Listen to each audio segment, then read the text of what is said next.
नमस्कार विद्यार्थी मित्रांनो, मी खेमराज चामोर्शीकर तुमचं सर्वांचं टेक्स्टबुक सुपर कोचिंगमध्ये स्वागत करतोय. रशियाचे प्रेसिडेंट व्लादिमीर पुतिन हे आता भारताच्या दौऱ्यावर आहेत आणि या दौऱ्यामध्येच त्यांनी इंडिया टुडे सोबत एका इंटरव्ह्यूमध्ये हे म्हटलंय की अमेरिका हा आमच्याकडून म्हणजे रशियाकडून अणुइंधन न्यूक्लिअर फ्यूल आहे तो विकत घेतो आणि इतर जे देश आहेत आणि स्पेसिफिकली कोणतर भारतावर काय तर तो निर्बंध लादतोय की तुम्ही जर रशियाकडून जर तेल जर विकत घेतलं किंवा इंधन जर विकत घेतलं तर आम्ही तुमच्यावर टॅरिफ लावू म्हणून.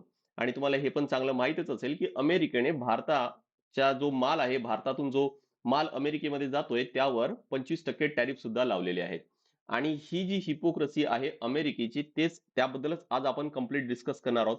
कारण व्लादिमीर पुतीनचा हा एक खूप मोठा सेंटेन्स आहे आणि ही जी मीट आहे किंवा हे जे बायलॅटरल ट्रेड किंवा आता जे काही डील्स होणार आहेत व्लादिमीर पुतीन म्हणजे रशिया आणि भारतामध्ये, हा जिओ पॉलिटिक्स मध्ये खूप मोठा एक रोल प्ले करणार आहे. तर आजचा मुद्दा तुमच्या लक्षात आला असेल. यस.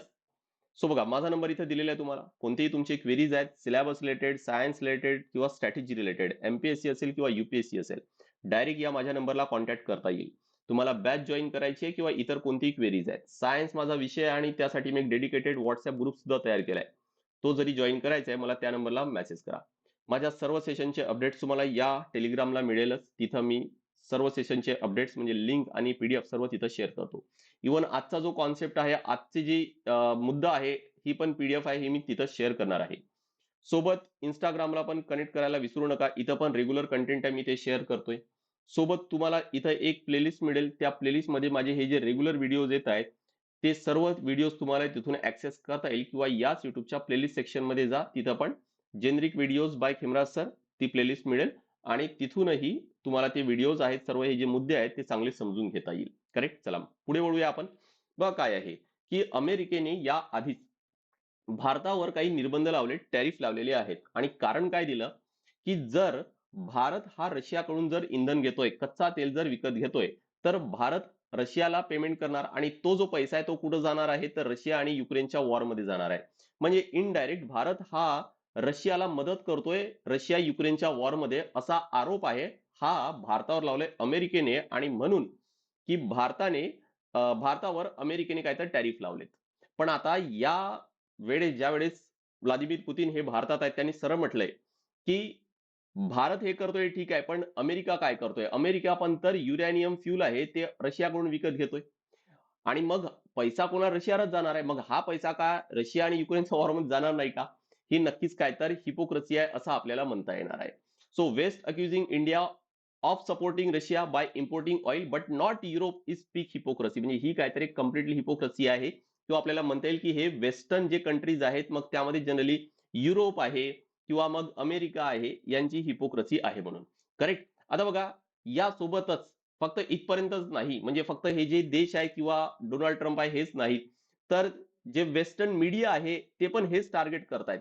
इव्हन ज्यावेळेस रशियाचे जे प्रेसिडेंट आहे व्लादिमीर पुतीन जे भारतामध्ये यायच्या ज्यावेळेस त्यांचा प्लॅन झाला, तेव्हापासून सुद्धा वेस्टर्न मीडिया त्यांच्या अगेन्स्ट आहेत किंवा भारताच्या अगेन्स्ट आहेत हे छापणं त्यांनी सुरू केलं. का? कारण भारत हा इनडायरेक्टली रशिया युक्रेनच्या वॉरमध्ये रशियाला मदत करतोय, असे आरोप भारतावर लावण्यात आले. आणि भारताचे जे एक्सटर्नल मिनिस्टर आहेत किंवा मिनिस्ट्री आहे, त्यांनी सरळ याला ब्लेम केलेलं आहे किंवा हे म्हटले की हे योग्य नाही आहे किंवा अनऍक्सेप्टेबल आहे, अनयुज्युअल आहे म्हणून. कोणाला? तिची जे वेस्टर्न मीडिया आहे किंवा वेस्टर्न कंट्रीचे जे पण तिची जी मीडिया आहे, मग ते प्रिंट मीडिया असेल किंवा डिजिटल मीडिया असेल त्यांना. राईट. का? Because this is complete hypocrisy. आता मी तुम्हाला अजून मुद्दा सांगतोय तो चांगला समजून घ्या. 2022 मध्ये बघा, आकड्यांसोबत आपण बोलू. 2022 मध्ये रशियाने 24% युरॅनियम एनरिचमेंट हा युएसला सप्लाय केला. युएसचे जे पॉवर प्लांट आहे तेव्हा त्यांना. 2023 मध्ये अमेरिकेमध्ये एक नवीन कायदा, नवीन लॉ घेऊन आलं. कशासाठी? की रशियामधून युरॅनियम इम्पोर्ट केल्या जात आहे ना, त्यावर बॅन लावायचं म्हणून. पण तरी पण लक्षात ठेवा की रशिया जो आहे तोच लार्जेस्ट फॉरेन सप्लायर आहे अमेरिकेला युरॅनियमचा. युरॅनियमचा वापर कुठं होतो? तर जे न्यूक्लिअर पॉवर प्लांट आहे त्यामध्ये.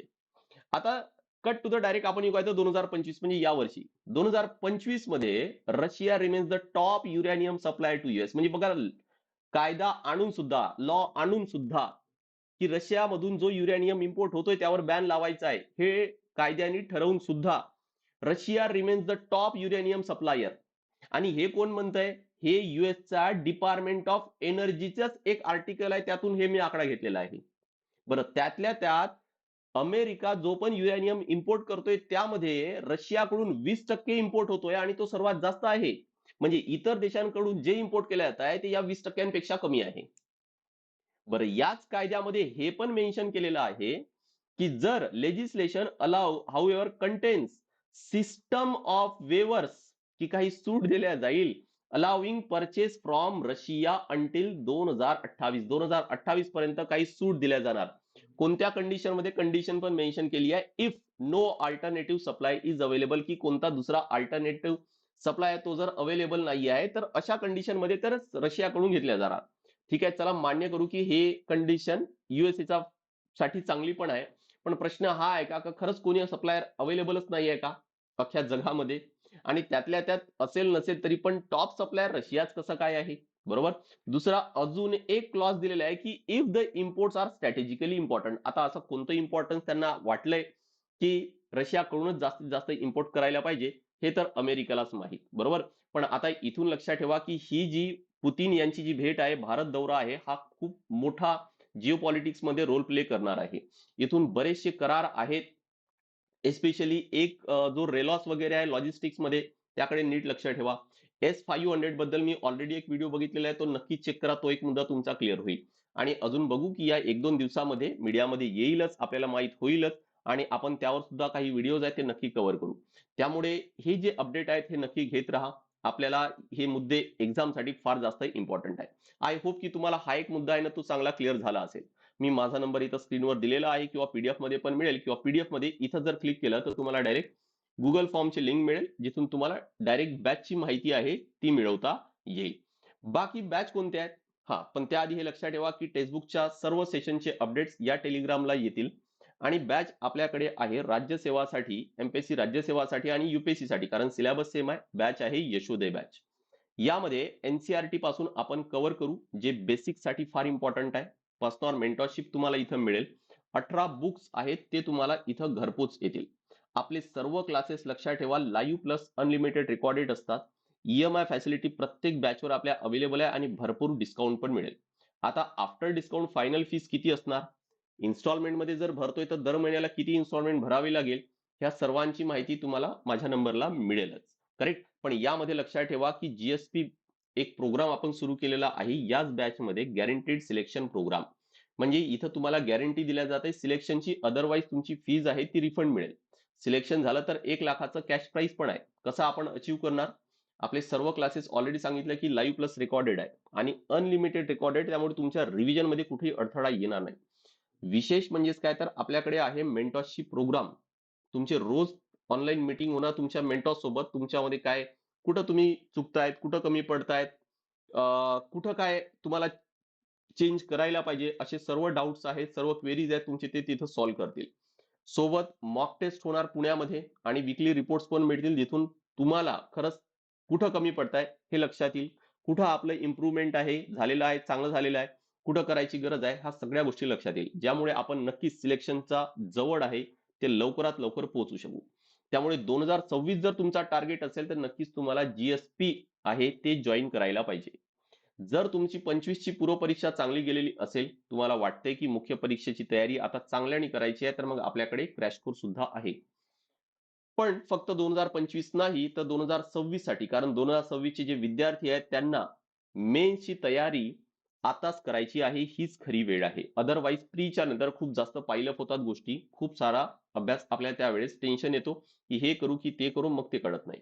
म्हणून आताच मुख्य परीक्षेचा मॅक्झिमम पार्ट आहे तो कव्हर करून ठेवा. सोबत ग्रुप बी ग्रुप सी ची पण बॅच आहे, प्री आणि मेन्स इथं पण कव्हर केल्या जाईल.